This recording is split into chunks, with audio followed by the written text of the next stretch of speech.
The lighthouse keeper. Marcus liked the solitude. The island was his little corner of the world. Just him, the endless stretch of the sea, and the old lighthouse that had been there long before him. Every morning was routine. He'd wake up early, make himself a cup of coffee, check the light, and spend the day fixing up little things around his cottage. It was quiet, predictable, and exactly how he liked it. The lighthouse was old, but dependable. Marcus took pride in keeping it running smoothly. It was his job to make sure the light was always on, guiding ships safely past the jagged rocks, especially during the rough storms that often hit the island. For years, he'd kept the light burning, and nothing had ever gone wrong, until one stormy night. The storm came out of nowhere, like a curtain of dark clouds swallowing the sky. The wind roared, rain lashed against the windows, and the waves pounded the cliff so hard that Marcus could feel the tremors beneath his feet. He was at the top of the lighthouse, squinting through the rain-soaked glass, trying to see through the chaos. He kept the light steady, its bright beam cutting through the darkness, a signal of safety. And then, just like that, the light went out.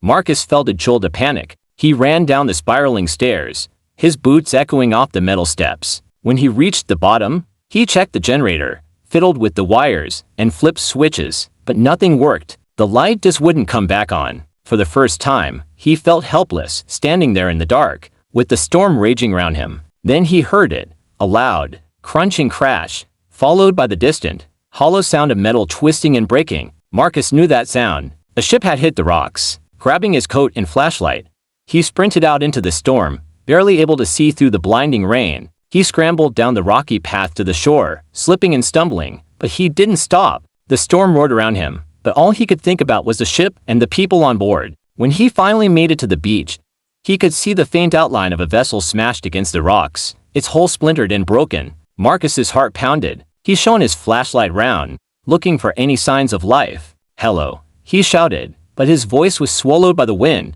He pushed forward, the waves crashing around his feet, soaking him through. The ship looked completely wrecked, but he had to check. He had to be sure. He climbed up onto the deck, his flashlight flickering in the rain. The place was eerily quiet. There were no voices, no movement, just the creaking of the ship as it rocked against the rocks. Marcus felt a chill crawl up his spine. He called out again, louder this time, but there was no answer. Then his flashlight flickered, and for a brief second, he thought he saw something, a shadow, moving just at the edge of the beam. He turned quickly, shining the light back, but there was nothing there, just the empty, dark cabin, and the rain drumming on the deck. He kept searching, moving through the ship, but he found no one, no passengers, no crew. It was like they had just vanished. As he made his way back to the shore, his mind raced, trying to make sense of it. How could an entire crew disappear without a trace? And why hadn't he seen the ship approaching before the crash?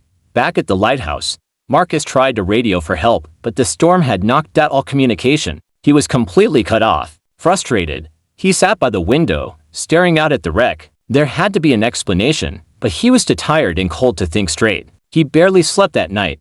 And when he finally did, he had a strange dream. He was standing on the beach, staring at the wreck, but instead of the dark, stormy sky, there was a pale, glowing light overhead. The ship looked almost new, glistening in the glow. He could hear faint whispers, like a distant conversation, but he couldn't make out the words. When he woke up, the whispers still echoed in his head, and he felt a strange sense of dread, like he was forgetting something important. Over the next few days, Marcus couldn't shake the feeling that he wasn't alone. He started hearing things, soft murmurs, footsteps on the stairs, and sometimes, he'd catch glimpses of shadows moving just out of sight. At first, he thought it was his imagination, but the more it happened, the harder it was to ignore. Something wasn't right. One evening, as he was checking the light, he saw it again, the faint outline of a figure, standing at the edge of the beam, staring up at the lighthouse. Marcus froze, his heart thudding in his chest. He rubbed his eyes, thinking it was just a trick of the light, but when he looked again, the figure was still there and moving.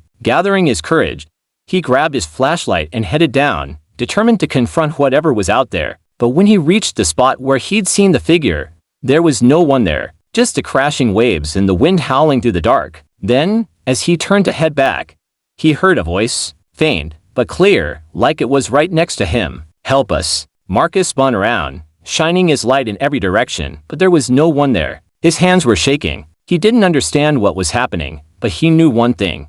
He had to find out. The next morning, he went back to the wreck, determined to search it again, but this time, he noticed something he hadn't seen before, a small metal box, half buried in the sand near the ship. He pried it open, and inside was an old, waterlogged journal. The pages were mostly ruined, but he could still make out some of the writing. It talked about the ship, the crew, and their journey, but there was one entry that caught his eye. It mentioned a storm, just like the one that had hit the island, and then, a strange, bright light that appeared out of nowhere, pulling the ship off course. The last words in the entry sent a chill down Marcus's spine. "They're coming for us." As Marcus stood there, the whispers began again, louder this time, like a chorus of voices all around him. He realized then that whatever had happened to that ship, it hadn't been an accident. The light going out, the wreck, the voices, they were all connected, and the island held the answers. But as the whispers grew louder, almost deafening, Marcus wondered if he really wanted to know the truth.